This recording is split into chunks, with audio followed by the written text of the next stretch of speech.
Jai Hind students. Today we are going to start a new chapter, that is motion in a straight line, chapter number 3. In this chapter, what we have to discuss is, I think you all know it very well, that what is velocity. Is it not clearly visible? What is velocity? What do you mean by speed? What is distance? What is displacement? And some other terms: instantaneous velocity, average speed, instantaneous speed.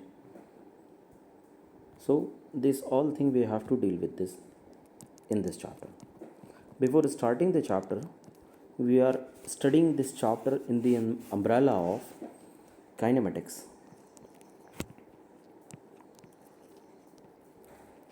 Kinematics. What do you mean by kinematics? Kine means motion. Kine means motion. And matics is a synonym for maths. So motion के दौरान पर हमारे कितनी mathematics involve होती है, इन सारी चीज़ों को हमें पढ़ना है काइनेमेटिक्स के अम्ब्रेला के अंडर में. दूसरी बात, एक आपका टर्म आता है काइनेटिक्स. काइनेटिक्स CS होता है, ठीक. तो काइनेटिक्स में हम बात करते हैं कि मोशन किस फोर्स की वजह से प्रोड्यूस हो रहा है और उस फोर्स के ऊपर स्टडी करते हैं. जबकि काइनेमेटिक्स में हम बात करते हैं कि सर मोशन में तो है ऑब्जेक्ट और उसमें कौन सी मैथमेटिक्स, फोर्स का इन्वॉल्वमेंट काइनेमेटिक्स में नहीं होता. I repeat, we do not observe force और effect of force in kinematics. Basically, what we are going to do is we are going to study this phenomena in one dimensional, 1D motion. In short, you can conclude the topic in this broad term that motion is happening under 1D.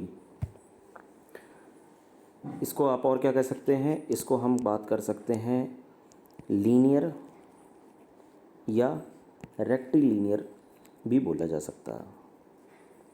All this term are new to you, that is rectilinear. So इस chapter में 3-4 point या 3-4 lecture हमारे पास होंगे और इनमें हम different terms को समझेंगे. न्यूमेरिकल्स आपके क्लास में डिस्कस होंगे. So conceptually these videos are very important for you.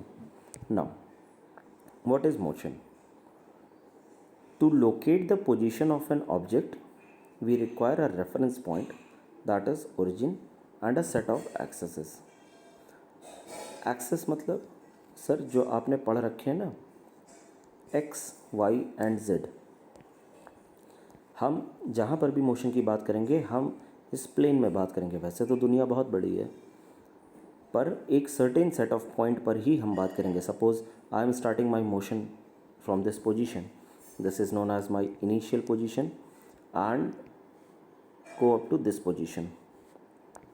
This is my final position. तो इनिशियल और फाइनल के बीच में जो कुछ भी चेंजेस आ रहे हैं हमको वो स्टडी करना है. और इनिशियल पोजीशन के कोऑर्डिनेट पर ही हम बात शुरू करेंगे. That coordinate of this point is X, Y, Z. ये है बात, position of an object. All okay? So at this note we are going to start this chapter, motion, that the coordinate system along with the clock is known as frame of reference. A frame of reference आपके लिए नया term है.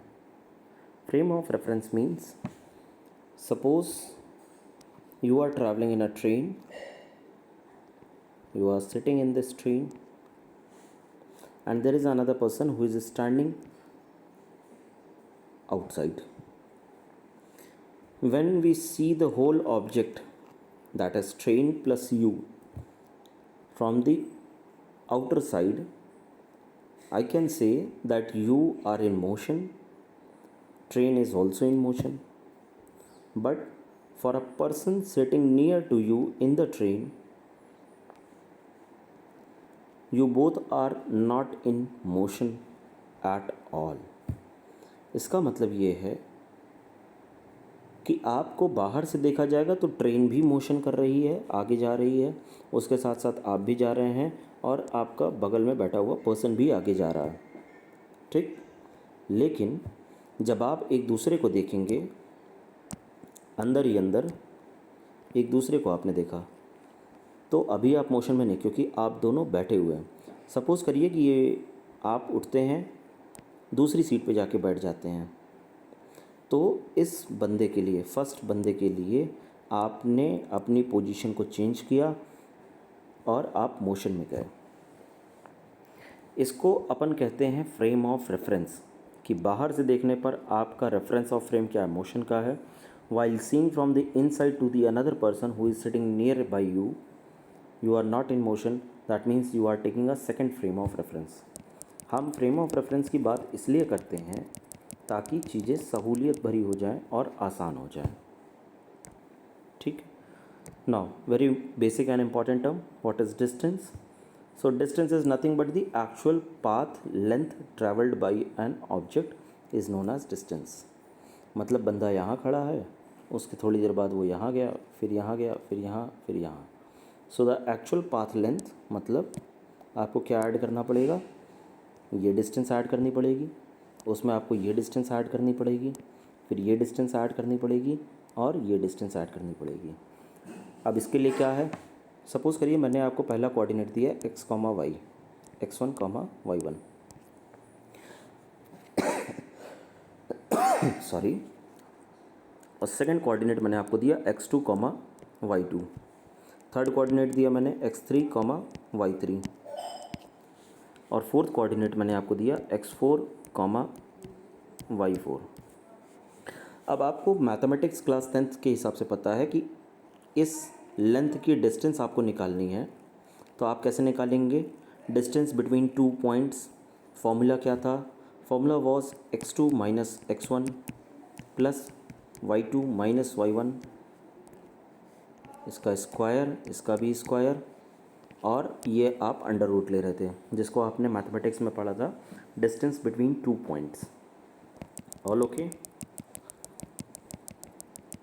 मतलब आपको ए से लेके 5th point तक जाना था, बीच में आपके पास स्टॉपेज थे सेकंड, थर्ड, फोर्थ, आप सबके बीच की डिस्टेंस निकाल लीजिए।